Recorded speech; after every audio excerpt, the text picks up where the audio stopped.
সারা দেশে তারা একসাথে স্লোগান দিয়েছিল, নারী তাকবীর আল্লাহু আকবার। তারা স্লোগান দিয়েছিল দিল্লি ঢাকা গোলামি না আজাদি, আজাদি আজাদি। তারা ভারতীয় আধিপত্যবাদের বিরুদ্ধে, আগ্রাসনের বিরুদ্ধে তার কথা বলেছিল।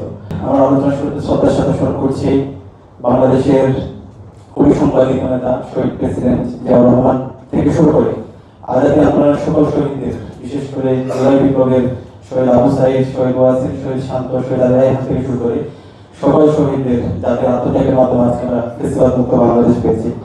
আজকের দিনটি খুবই গুরুত্বপূর্ণ। এতক্ষণ ধরে আমাদের বিগত আলোচক বৃন্দ চমৎকার আলোচনা করেছেন।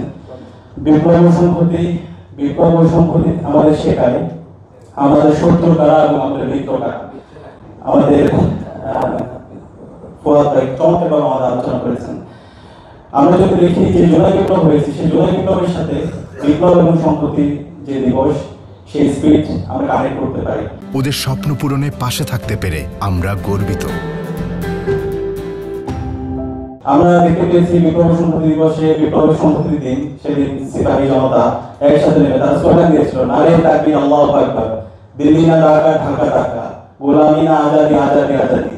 ঠিক একইভাবে জুলাই বিপ্লবে আমরা দেখতে পেয়েছি খুনি হাসিনার বিরুদ্ধে দেশের মুক্তিকামী ছাত্র জনতা সারা দেশে তারা একসাথে স্লোগান দিয়েছিল, নারে তাকবীর আল্লাহু আকবার। তারা স্লোগান দিয়েছিল দিল্লি না ঢাকা, গোলামি না আজাদি, আজাদি আজাদি। তারা ভারতীয় আধিপত্যবাদের বিরুদ্ধে, আগ্রাসনের বিরুদ্ধে তার কথা বলেছিল।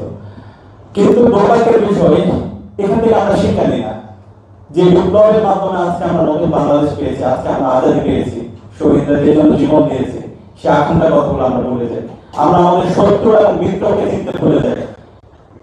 আমাদের এই সাথে নভেম্বরের মাধ্যমে মেজর শহীদ প্রেসিডেন্ট জিয়াউর রহমানকে মুক্ত করে সিপাহী জনতা। শহীদ জিয়ার অবদান আজকে এই বাংলাদেশ।